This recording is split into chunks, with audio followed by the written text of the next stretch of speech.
Now we are looking at nominal and effective interest rates. So this only occurs in the form of compound interest. Does not occur in simple interest. So the difference between nominal and effective interest rates is nominal interest rates is compounded more than once in a year. So that means whether it's quarterly, monthly, or daily. This explains the nominal interest rates.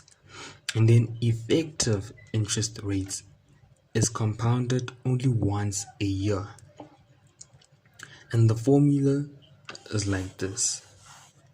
When it comes to converting from nominal to effective or from effective to nominal interest rates, whereby E represents the effective interest rate. In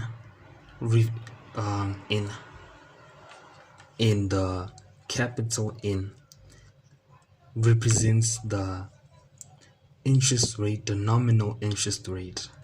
So about that. And then N is the period or number of years. I should include rate, of course. There's a difference between interest and interest rates. So here is an example. If nominal interest rate is 8% compounded monthly per annum, determine the effective interest rate. As we remember, the formula goes as E equals to 1 plus N, which represents the nominal interest, over N, which represents the period, to the power of N, and not forgetting the minus 1 on the right hand side. So what we have here, we have the nominal interest rate.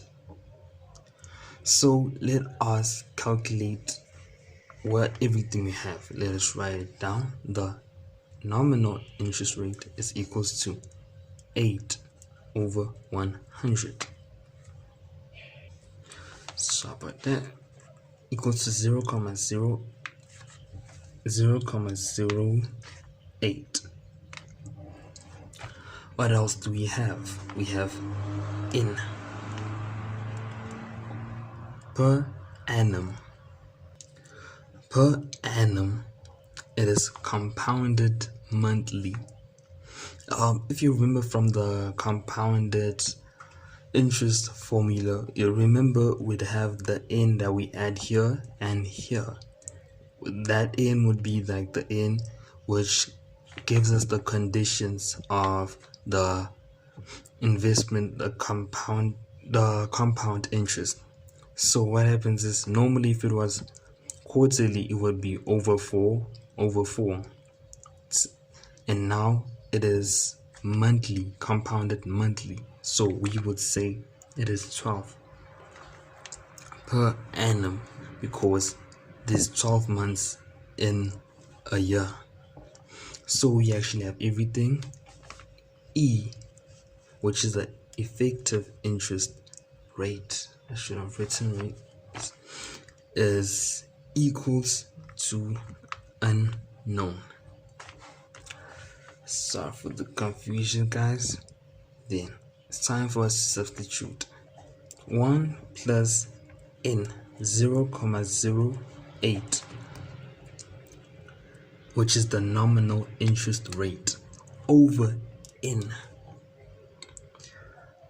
which is compounded monthly, not in years this time. It is just like that condition of the compounded interest. How many times does it compound in a year? Here it is 12 times. Let me just put better brackets in. to the power of 12 minus 1, which is equals. So please do not forget any brackets. Sorry about this, guys. So what happens is this whole formula will give you a really large irrational amount. So what happened is I just put this amount within brackets within this bracket, because the answer at this point, it is, if calculating the whole thing, it is something else. So I decided to still put it in brackets so that we can times it by 100 so that we can find the percentage. When times by 100, it is 8,3%, because it was what we found initially when we calculated this. It was 0,08299950681, and that is the interest rate in decimals. Now we're looking for the interest rate like as in the percentage.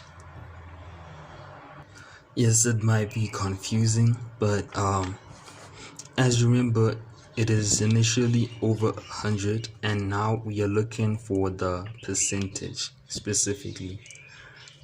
But do ask questions if you do not understand this properly.